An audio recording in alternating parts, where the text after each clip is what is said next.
गगन मंडल से उतरे सदगुरु सत्य कबीर, जलज माही पोढ़न कियो सब पीरन के पीर। सर्व सृष्टि के रचनहार कबीर परमात्मा चारों युगों में इस धरा पर आते हैं और आम साधारण व्यक्ति की तरह लीला करते हुए मानव समाज को सद्भक्ति मार्ग देकर चले जाते हैं। आज से लगभग 600 वर्ष पूर्व कलयुग में अपने वास्तविक नाम कबीर नाम से सतलोक से चलकर कबीर प्रभु जी काशी के लहरतारा नामक तालाब में एक कमल के फूल पर सन 1398 ईस्वी संवत 1455 में ज्येष्ठ मास की पूर्णिमा को ब्रह्म मुहूर्त में प्रकट हुए थे। उन्हें नीमा और नीरू नाम के जुलाहा दंपत्ति ने पाला था। बात 1403 ईस्वी की है, जब कबीर प्रभु जी 5 वर्ष के थे।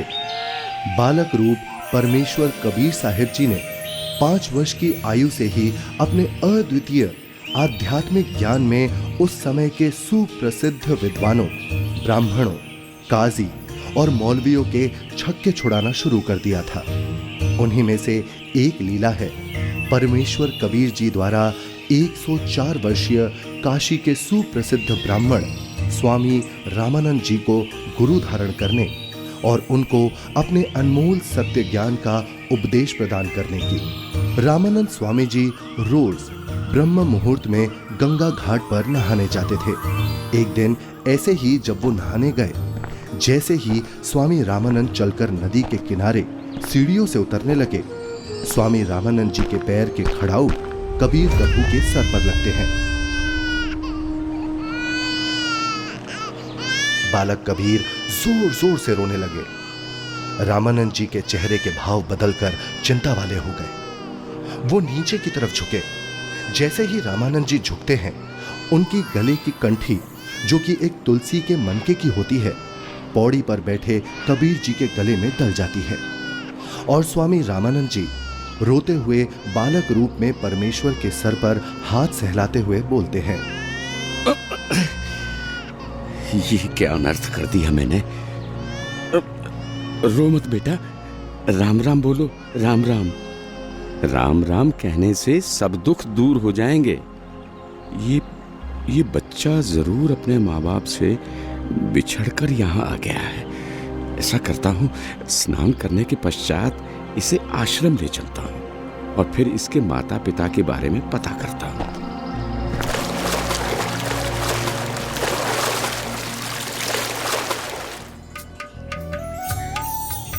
स्वामी रामानंद जी वैष्णव धर्म का प्रचार प्रसार भी खूब किया करते थे, जिसके लिए उन्होंने 1400 ऋषि शिष्य भी प्रचारक रूप में बना रखे थे।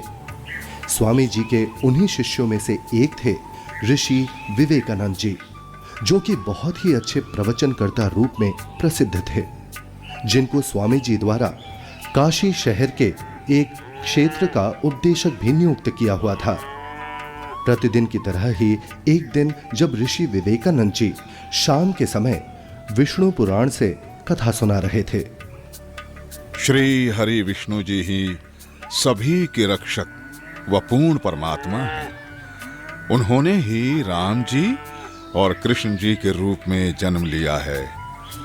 वास्तव में भगवान विष्णु ही अजन्मे हैं, अविनाशी हैं। श्री हरि विष्णु भगवान की जय। श्री हरि विष्णु भगवान की जय। श्री हरि विष्णु भगवान की जय।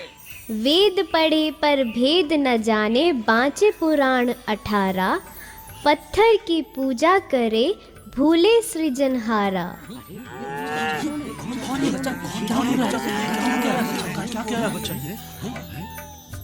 हे ऋषिवर, भगवान विष्णु अजन्मे और अविनाशी नहीं है। अब इसमें देखिएगा ब्रह्मा विष्णु महेश की क्या स्थिति है। श्रीमद् भगवत गीता, गीता प्रेस गोरखपुर से प्रकाशित है। संपादक हनुमान प्रसाद पोदार, चिमनलाल गोस्वामी। प्रकाशक एवं मुद्रक हैं गीता प्रेस गोरखपुर, गोविंद वन कार्यालय कोलकाता का संस्थान। अध्याय 4 चल रहा है, 123 पृष्ठ पे। भगवान विष्णु अपनी माता दुर्गा की स्तुति कर रहे हैं, तुम शुद्ध स्वरूपा हो, ये सारा संसार तुम से उद्भासित हो रहा है, मैं ब्रह्मा और शंकर हम सभी तुम्हारी कृपा से विद्यमान हैं। हमारा आविर्भाव माने जन्म और तिरोभाव माने मृत्यु हुआ करता है, हमारा तो जन्म और मृत्यु होता है, केवल तुम ही नित्य हो, जगत जननी हो, प्रकृति और सनातनी देवी हो। अब इसका क्या अर्थ है? ब्रह्मा विष्णु महेश नाशवान है, इनकी जन्म मृत्यु होती है। हे ऋषिवर, भगवान विष्णु अजन्मे और अविनाशी नहीं है।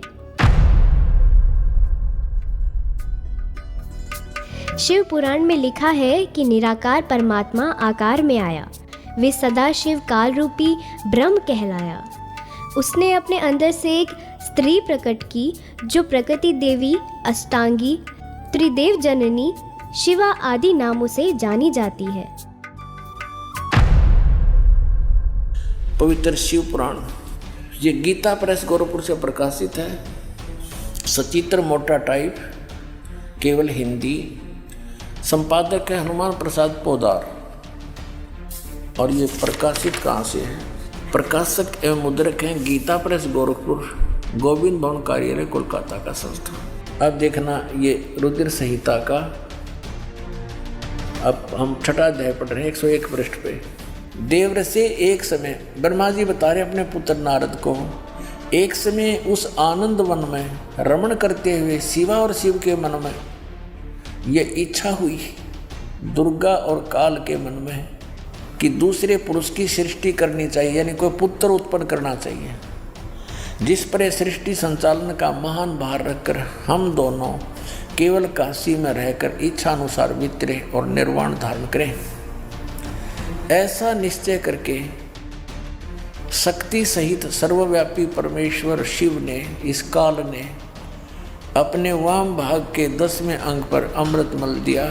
फिर तो वहाँ से एक पुरुष प्रकट हुआ, यानी इन्होंने पति पत्नी व्यवहार किया, काल और दुर्गा ने, और वहाँ से एक पुत्र की उत्पत्ति हुई। देखिएगा 102 पृष्ठ पे, 102 पृष्ठ पे। शिव ने कहा, वो बालक उत्पन्न हुआ, उसके कहा कि वत्स, काल ने कहा बेटा, व्यापक होने के कारण तुम्हारा विष्णु नाम विख्यात हुआ। फिर काल रूपी ब्रह्म ने एक काशी नामक सुंदर स्थान बनाया। वहाँ दोनों शिव तथा शिवा अर्थात काल रूपी ब्रह्म तथा दुर्गा पति पत्नी रूप में निवास करने लगे। भगवान विष्णु इनकी ही संतान है।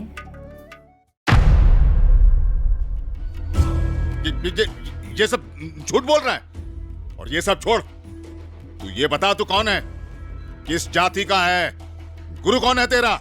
ये तो जुलाहा है, नीमा नीरू का पुत्र है। हे ब्राह्मण, मेरे गुरु भी वही है जो आपके गुरु हैं। अच्छा, तुझे पता भी है मेरे गुरुदेव कौन है?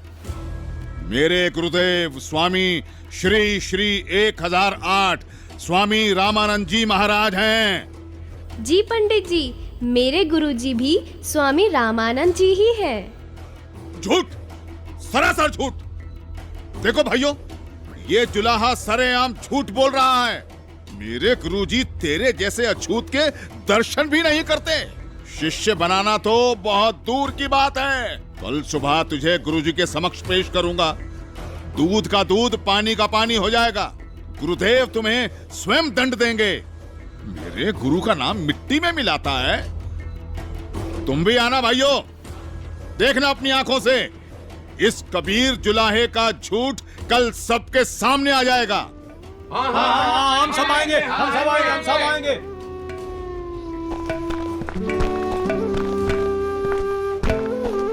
अरे पंडित जी, कम से कम मेरे सवाल का उत्तर तो देते जाइए।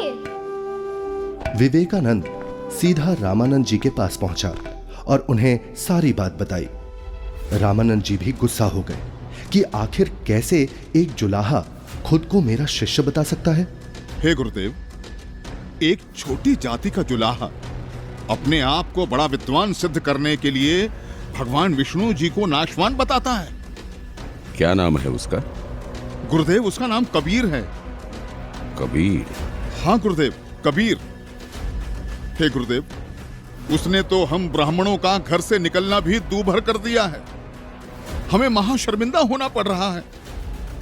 आज उसने भरी सभा में कहा कि पंडित स्वामी रामानंद जी मेरे गुरुजी हैं, मैंने उनसे दीक्षा ले रखी है। झूठा है वो, सरासर कपटी है वो जुलाहा। वो कैसे मुझे अपना गुरु बताता है? उसको कल लेकर आओ मेरे सामने, और उन सभी को भी बुला लेना जिनके सामने उस तुच्छ जुलाहे ने तेरी बेइज्जती की है। कल सभी के समक्ष उसके झूठ का पर्दाफाश करूंगा।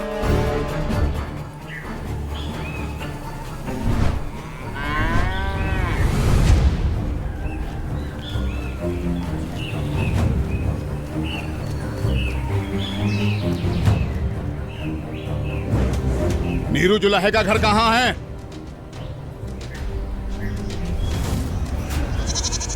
नीरू, नीरू सुनो, नीरू, नीरू। क्या हुआ भाई? बड़े परेशान दिख रहे हो। विवेकानंद अपने साथियों के साथ कबीर को पकड़ने आ रहा है। आपका घर पूछ रहा है। हाँ, लगता है कबीर ने इनको कुछ कहा है। उसे समझाओ, इनसे पंगा ना ले। क्या? कौन आ रहा है? हमें हमारे कबीर के लिए कौन आ रहा है? कौन पकड़ेगा? नीमा और नीरू डर जाते हैं और कबीर को झोपड़ी के पीछे ले जाकर कंबल से उड़ाकर छुपा देते हैं। तभी विवेकानंद वहां पहुंच जाता है। कहाँ है वो दंड बालक कबीर?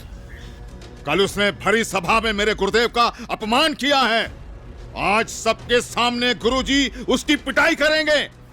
हे ब्राह्मण जी, क्या बात है? इतना क्रोधित मत होइए। हमारा कबीर किसी का अपमान कर ही नहीं सकता। न जाने क्यों आप हमारे कबीर के पीछे पड़े हैं। मेरा कबीर यहाँ नहीं है। अच्छा, अभी पता चल जाएगा। तोड़ डालो इसकी झोपड़ी को और ढूंढ कर निकालो उस अधर्मी कबीर को। रुक जाइए, हम हाथ जोड़ते हैं। हमारे कबीर ने कुछ नहीं। घर में घुसकर विवेकानंद और उसके शिष्य तोड़ फोड़ करने लगते हैं तो कबीर प्रभु जी से नहीं रहा जाता। वो सामने आ जाते हैं। छोड़ो यहाँ, सब कुछ तोड़ फोड़ दो, सब कुछ। ये विवेकानंद ब्राह्मण, मैं यहाँ हूँ झोपड़ी के पीछे। झोपड़ी के पीछे? पकड़ो उसे। पकड़ो। विवेकानंद उन्हें बंदी बना लेता है। फिर जब नीमा और नीरू कबीर प्रभु को बचाने की कोशिश करते हैं तो विवेकानंद उन्हें धक्का मारता है और हिंसा करते हुए कबीर प्रभु को रामानंद जी के पास ले जाता है। विवेकानंद और साथ आए शिष्य बालक को छुड़ाने के लिए बीच में आए नीरू और नीमा के ऊपर भी हाथ उठाते हैं।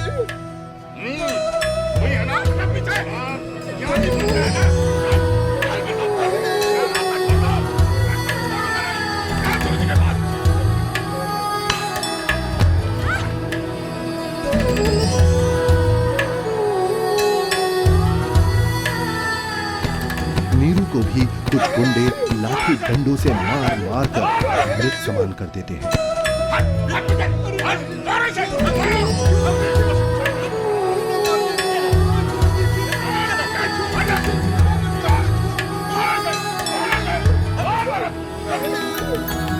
साच कहूँ जग मार ही, या झूठ कही ना जाई हो। साच न पूरा पावते, ये झूठे जगपति आई हो। एक तरफ विवेकानंद कबीर प्रभु जी को पकड़कर रामानंद जी के पास ला रहा था और दूसरी तरफ रामानंद जी ने अपनी कुटिया के बाहर एक बड़ा सा पर्दा लगवा दिया जिससे रामानंद जी की नजर शूद्र पर ना पड़े। हे स्वामी, आपके आदेश के अनुसार पर्दा लगवा दिया है जिससे कबीर की नजर आप पर ना पड़े। कबीर को इस पर्दे के पीछे ही खड़ा किया है। मारो इसे, इसने हमारे गुरुदेव का अपमान किया है। मारो, हमारे ईश्वर की निंदा की है इसने। मारो इसको, मारो इसे, मारो। शांत शांत शांत। आप सभी शांत रहें। गुरुजी खुद ही इस अधर्मी को सजा देंगे। कौन है तू जुलाहे?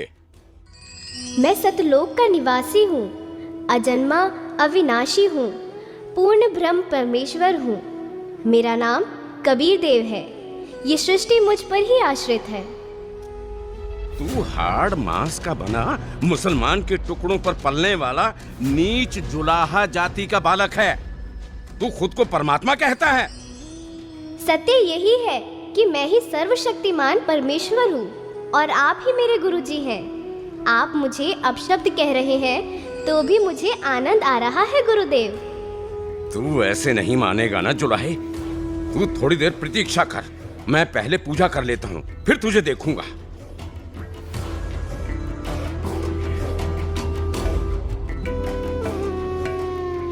कहीं ये बालक सच में तो भगवान नहीं है, क्योंकि भगवान तो किसी भी रूप में कहीं भी आ सकते हैं।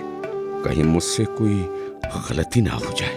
अपनी पूजा साधना के बाद सोच समझ के बात करूंगा। 104 वर्ष के रामानंद, जो कि सालों से ध्यान कर रहे थे, वो ध्यान करते हुए ही ध्यान में ही भगवान की काल्पनिक छवि बनाते और उनकी पूजा करते।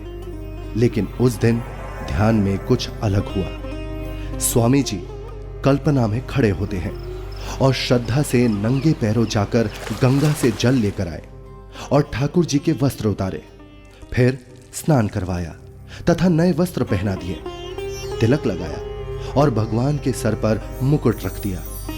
तब पास में रखी कंठी पर ध्यान गया और कल्पना में ही बोले, हे भगवान, आज तो कंठी डालना ही भूल गया। फिर कंठी उठाकर मुकुट के ऊपर से डालने लगे, लेकिन माला मुकुट में फंस गई।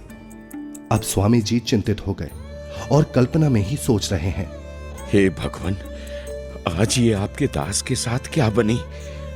यदि कंठी नहीं डाली तो पूजा अधूरी रह जाएगी, और अब यदि मुकुट उतार दिया तो पूजा खंडित हो जाएगी। आज से पहले ऐसी गलती कभी नहीं बनी थी। हे प्रभु, आज क्या गलती बन गई मुझ पापी से? आज का तो मेरा सारा दिन ही व्यर्थ गया। जब स्वामी जी मन ही मन में व्याकुल हो रहे थे और अपने आप को कोस रहे थे, तब परमेश्वर कबीर साहिब जी पर्दे के पीछे से बोले, हे स्वामी जी, चिंता मत कीजिए, इस माला की गांठ खोल दीजिए और फिर ठाकुर जी के गले में डालकर इस माला को बांध दीजिए, फिर आपको मुकुट उतारना नहीं पड़ेगा।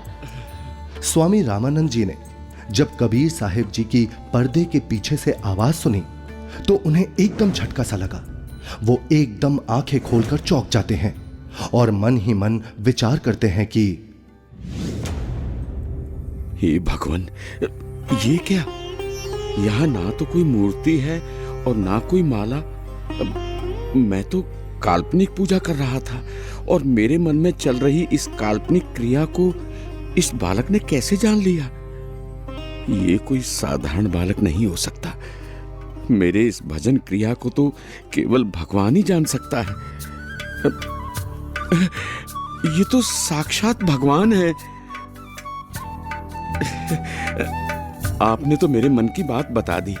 आप तो स्वयं भगवान आए हो। आप कोई साधारण बालक नहीं हो।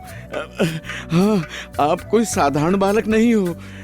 फिर स्वामी जी को महसूस हुआ कि बालक कबीर के शरीर में कहीं हड्डियां तो महसूस हो ही नहीं रही। तभी वो बालक कबीर को सीने से हटाकर उनके हाथ पैर यानी शरीर को दबा दबा कर देखने लगे। हे भगवान, आपका शरीर तो बहुत कोमल है, जैसे रुई हो। आपके शरीर की तुलना में मेरा तो पत्थर जैसा शरीर है। स्वामी जी क्या कर रहे हैं? स्वामी जी ने एक शूद्र को गले लगाया। क्या कर रहे हैं स्वामी जी? लगता है कि बुढ़ापे में गुरुजी का दिमाग हिल गया है, जो शूद्र को गले से लगा लिया। हे भगवान, अगर आपकी आज्ञा हो तो मेरी कुछ शंका है। कैसी शंका गुरुदेव? हे भगवान, एक बात समझ नहीं आई। आपने झूठ क्यों बोला? कैसा झूठ स्वामी जी?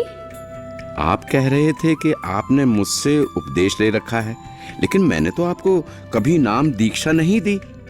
स्वामी जी, याद कीजिए, एक समय आप पंचगंगा घाट पर स्नान करने के लिए गए थे। मैं वहाँ पौड़ियों पर लेटा हुआ था। आपके पैरों की खड़ाऊ मेरे सिर पर लगी थी और मैं पीड़ा के कारण रो रहा था। तब आपने मेरे सिर पर हाथ रखा और कहा कि बेटा राम राम बोलो। तो स्वामी जी, आप मेरे गुरु बन गए और मैं आपका शिष्य। मेरा तो उद्देश्य ही वहाँ पर आपसे दीक्षा लेना था। हाँ, अब याद आया। परंतु वो तो बहुत छोटा बच्चा था। वो देखिए स्वामी जी, क्या मैं ऐसा था? स्वामी जी ने जिधर बालक कबीर जी इशारा कर रहे थे, उधर 2.5 वर्ष के उसी बालक को चारपाई पर लेटा देख चौंक जाते हैं और बार बार कभी 5 वर्ष के रूप में खड़े परमात्मा को देखते हैं तो कभी 2.5 वर्ष वाले रूप को। फिर आंखें मल मल कर देखते हैं कि कहीं आंखें धोखा तो नहीं खा रही। इतने में 2.5 वर्ष वाला बालक चारपाई से हवा में उड़ा और 5 वर्षीय बालक के रूप में खड़े कबीर साहिब जी में समा गया और 5 वर्ष वाले बालक के रूप में कबीर साहिब जी वहीं खड़े हैं। मेरा संशय मिट गया। आप ही पूर्ण ब्रह्म हैं, हे परमेश्वर। आपको हम कैसे पहचानें? आप किस जाति में उत्पन्न तथा कैसी वेशभूषा में खड़े हैं? कैसे एक छोटे से बालक के रूप में धोती कुर्ता पहने जुलाहा जाति शूद्र वर्ण में उत्पन्न हुए हैं दाता? हे मालिक, हम तुच्छ बुद्धि जीव आपको कैसे पहचाने? अपने इस अनजान बालक की गलती क्षमा करना प्रभु। ऐसा मत कहिए स्वामी जी, आप मेरे गुरुदेव हैं और मैं आपका शिष्य। नहीं भगवान, मैंने आपको पहचान लिया है। भगवान, आपके बच्चे की कुछ और शंकाएं हैं जिनका निवारण चाहता हूँ, यदि आपकी आज्ञा हो तो। हाँ स्वामी जी, बोलो, आपकी क्या शंकाएं हैं? हे कबीर देव, मैं अपने शिष्यों को राम नाम जाप करने को नहीं देता। यदि आपने मुझसे दीक्षा ली है तो आप मुझे वो मंत्र बताइए जो मैं अपने शिष्यों को देता हूँ। स्वामी जी, आप ओम नाम जाप करने को देते हो। आपने जो मंत्र बताया ये तो सही है, लेकिन एक शंका और है, कृपया उसका भी समाधान कीजिए। पूछिए गुरुदेव जी। मैं जिसे शिष्य बनाता हूँ उसे एक चिन्ह देता हूँ, वो आपके पास नहीं है। हे गुरुदेव, आप एक तुलसी की कंठी माला देते हो गले में पहनने के लिए। ये देखो गुरुदेव, उस दिन पंचगंगा घाट पर आपने ही तो अपने गले से निकालकर ये कंठी मेरे गले में पहनाई थी। ये सारी लीलाएं देखकर वह बालक रूप में खड़े कबीर परमात्मा की बातें सुनकर स्वामी रामानंद जी समझ गए कि ये कोई साधारण बालक नहीं है। उसके बाद कबीर परमात्मा ने स्वामी रामानंद जी को अपने उसी 5 वर्ष के बालक के रूप में अपने साथ यमलोक, स्वर्गलोक, विष्णुलोक, शिवलोक और फिर अंत में सतलोक में ले जाते हैं। ये सतलोक है। सतलोक में नूरी आत्माएं घूमती हुई, सफेद वृक्ष, सफेद फल, फूल, महल, दूधों की नदियां दिखती हैं। हीरे मोतियों के चमकीले पहाड़, सफेद वस्त्रों में मोतियों की माला पहने आत्माएं सतलोक में घूमती हुई। फिर वो दोनों एक बड़े से गुंबदनुमा महल के अंदर सतलोक में भगवान के पास पहुंच जाते हैं। सतलोक में पूर्ण परमात्मा कबीर जी एक गुंबद में एक ऊंचे सिंहासन पर विराजमान दिखते हैं। दोनों उस सिंहासन पर बैठे परमात्मा को प्रणाम करते हैं। अब बालक रूपधारी कबीर देव उस सिंहासन के पास जाते हैं और सिंहासन पर बैठे अपने अन्य रूप पर चवर करते हैं। ऐसा देखकर रामानंद जी सोचते हैं, इसका मतलब कबीर देव जी इस सिंहासन पर बैठे सच्चे परमात्मा के सेवक हैं। तभी सिंहासन पर विराजमान तेजोमय परमात्मा सिंहासन से उठकर खड़े हो गए और कबीर देव जी के सामने हाथ जोड़कर कबीर देव जी को बैठने का आग्रह करने लगे। बालक रूप में कबीर परमात्मा सिंहासन पर बैठ गए और पहले सिंहासन पर बैठे परमात्मा बालक कबीर को चवर करने लगे। रामानंद जी प्रभु के सामने हाथ जोड़कर खड़े रहे। तभी फिर तेजोमय परमात्मा एक प्रकाश पुंज में बदल गया और फिर वो उस बालक कबीर जी के शरीर में समा गया। अब बालक कबीर जी का शरीर भी उतना ही तेजोमय हो गया जितना कि पहले सिंहासन पर बैठे परमात्मा का था।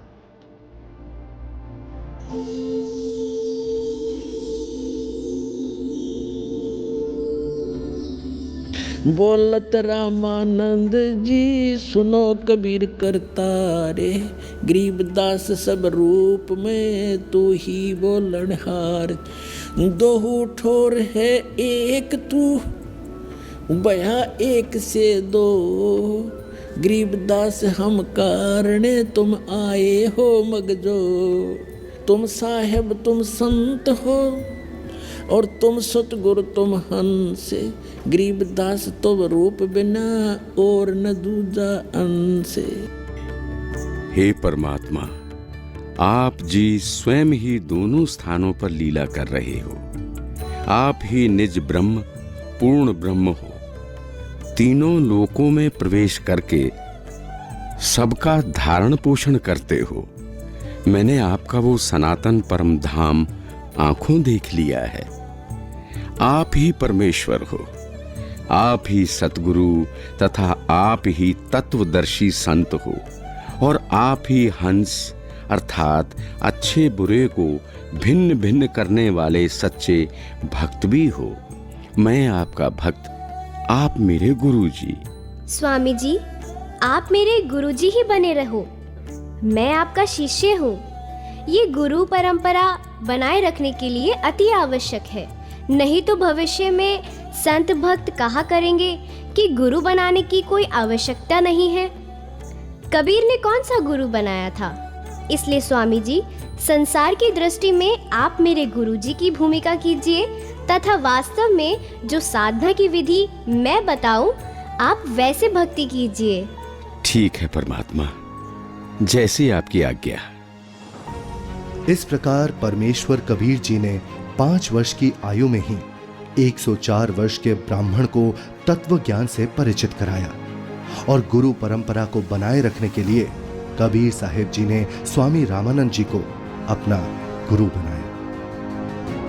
यह अनमोल ज्ञान जगत गुरु तत्वदर्शी संत रामपाल जी महाराज के सत्संग प्रवचनों से संग्रह किया गया है। संपूर्ण आध्यात्मिक ज्ञान प्राप्त करने के लिए अवश्य सुनिए जगत गुरु तत्वदर्शी संत रामपाल जी महाराज जी मंगल प्रवचन।